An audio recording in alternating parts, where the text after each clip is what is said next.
Yeah, we picked last night actually when the earthquake started. We're going to go to Henderson on this place. It's got to be safer over there. I'm trying not to panic. I was hoping to wake up this morning and find it was all a bad dream, but unfortunately not.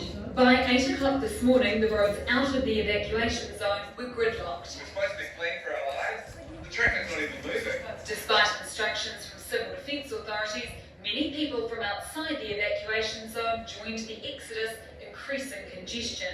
We're asking residents outside the red zone to stay in their homes until further notice. Soldiers from Papakura military camp joined forces with civil defence staff and police going door to door, making sure no one had been left behind.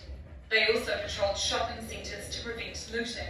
By mid-afternoon, the evacuated areas were ghost towns and the normally congested roads were empty. Throughout the afternoon, the earthquakes that set off the evacuation gradually became less frequent. But tonight, the city is still on level 3 alert. Well, joining me now in the studio from Auckland University is Dr. Simon Barker.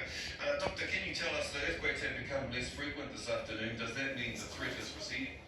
No, absolutely not. We're seeing no sign of this in signals that we have that show earthquakes rising towards the surface and deformation of the crust, both indicating that the eruption is very likely. So you don't believe the authorities have overreacted here? No, not at all.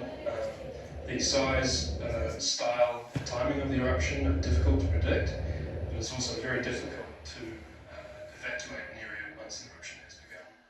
So evacuation in due time and due course is very sensible. Now, we've just received reports of dead fish and discoloured water from a helicopter crew flying over the harbour. Is that likely to be connected with all of this? Yes, I'd say so. It probably means that the magma, or the molten rock, is very close to the surface, and an eruption is actually. So assuming there is an eruption, what are we likely to see? Well, the very first phases of the eruption typically generate what we call a base surge, which is a laterally moving cloud of ash and steam. It's one of the most hazardous parts of the actual part of the eruption.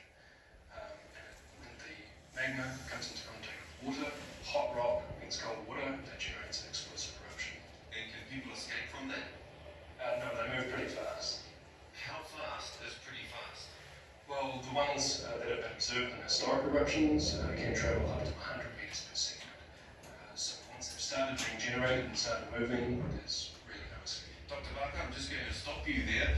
We're going to go to our camera at Sky City now. Just a few moments ago, this cloud of steam has risen up out of the water between Mission Bay and North Head. Dr. Barker? Just a short, sharp.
Such as a volcanic eruption, there's a matter of being prepared. It's vitally important you know what to do when a disaster